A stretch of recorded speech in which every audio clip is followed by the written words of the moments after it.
Part D. So here we're now considering kind of a combination of events. So parts A through C really kind of prompted us to talk through, I'll say, compound events, but where we're considering different events within the sample space. This one is going to be asking about different events in the sample space, but multiple events within the sample space, whereas the first several questions were asking about one event essentially each. So let's jump into it. I went ahead and copied my tree diagram just so that we could reference it on this page.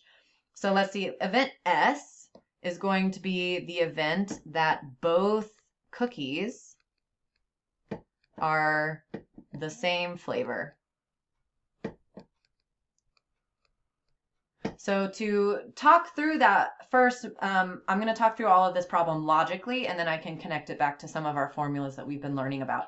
Like I said previously, formulas are great, but they can also kind of remove context for us as we're learning. So I wanted to make sure it's clear what we're actually looking at.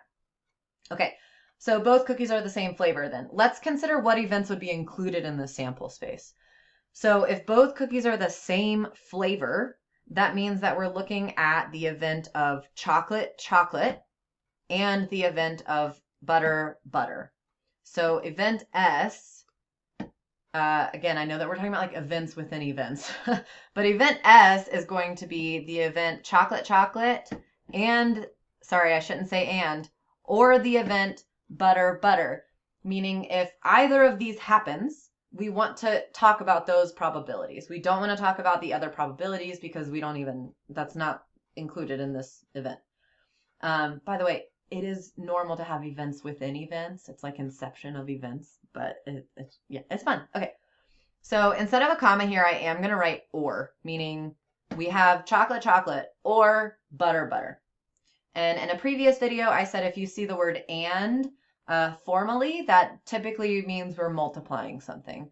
When you see or, that means we are typically adding something, meaning we're looking at several possibilities and considering all of these cases.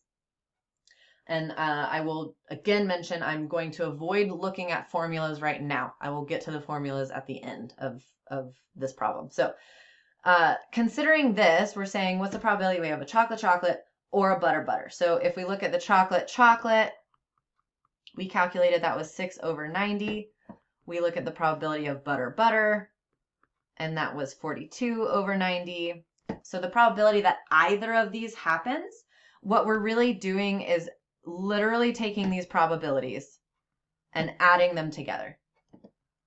So the probability that we would get here, the probability of S, which is that event, would be 6 over 90 plus 42 over 90, and we would get 48 over 90.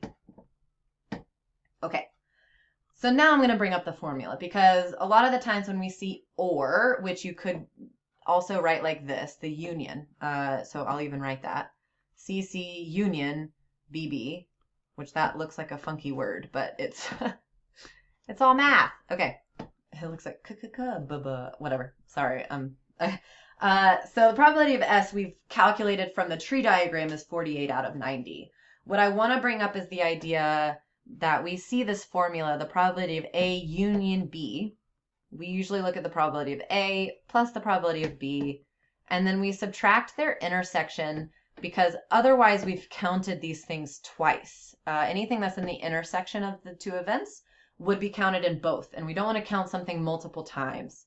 So that's why we subtract this thing at the end, this intersection, because it's almost like we're removing a set that we've already counted twice.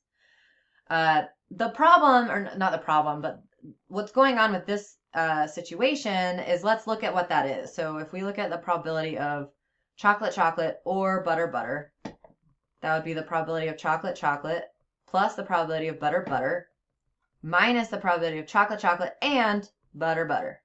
I'm going to draw like a line to separate this work. Okay. That's what we would be looking at. Well, we already know the probability of chocolate, chocolate is 6 out of 90. We know the probability of butter, butter is 42 out of 90. So let's consider this. The probability that we eat 2 chocolates and 2 butters at the same time when we eat 2 cookies. I'm going to say that again. We're only eating 2 cookies, so I'm asking, what is the probability that if we eat 2 cookies, they're both chocolate and both butter? That is impossible. So that probability is 0, meaning there is no overlap. There is no intersection of these events. They are mutually exclusive. And that's because we're only eating 2 cookies. And this would imply we're eating 4 cookies somehow in another parallel universe. So what happens here is the probability of that intersection, and this happens with tree diagrams all over the place. There is no intersection. The probability of that happening is nothing. So we don't have to subtract anything from this final probability. So the probability that we eat 2 cookies that happen to be the same flavor would be 48 out of 90. And we don't have to subtract anything because there is nothing that we're double counting. So I hope that makes sense. Okay. Let's go on to the next one. So similarly, now we're letting event T be the event that the cookies selected were different flavors. Different.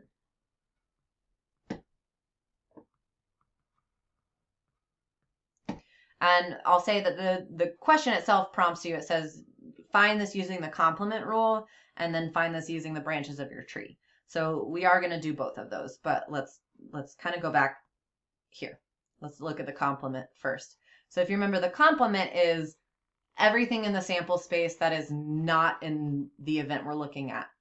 So the event we're looking at on this page, event S, was we're eating 2 cookies that happen to be the same flavor. In this event, we're looking at the 2 cookies are different flavors. So what we notice is T is the complement of S, meaning the probability of S and the probability of T have to add up to 1. If I come back here, there are only 4 events in this sample space.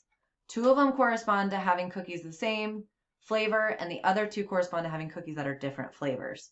So because all of these make up the entire sample space, maybe I'll even draw like a... So if this is the whole situation, then we have like cookie, cookie, butter, butter, if this is event S. And event T is the complement. It's everything outside of that. That would be chocolate butter or butter chocolate. I feel like, did I say cookie, cookie there? I meant chocolate, chocolate. I don't know what I said. Okay. So in other words, T is everything in the sample space outside of S. So it's the complement. So these have to add up to 1.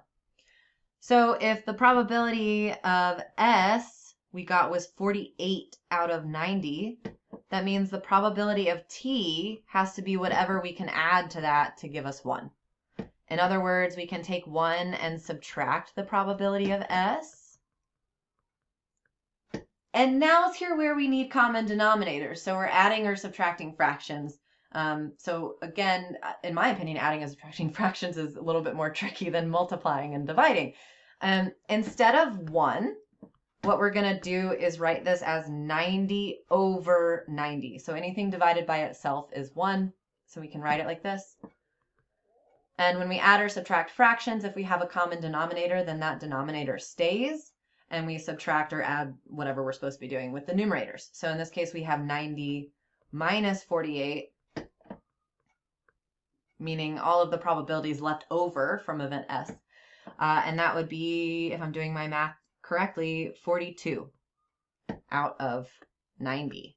So we're getting probability of T should be 42 out of 90 if we're using that complement rule correctly. And very quickly, because I know the video's kind of hitting a point here, let's kind of calculate this now using our table. So I'll come back here and copy and paste this.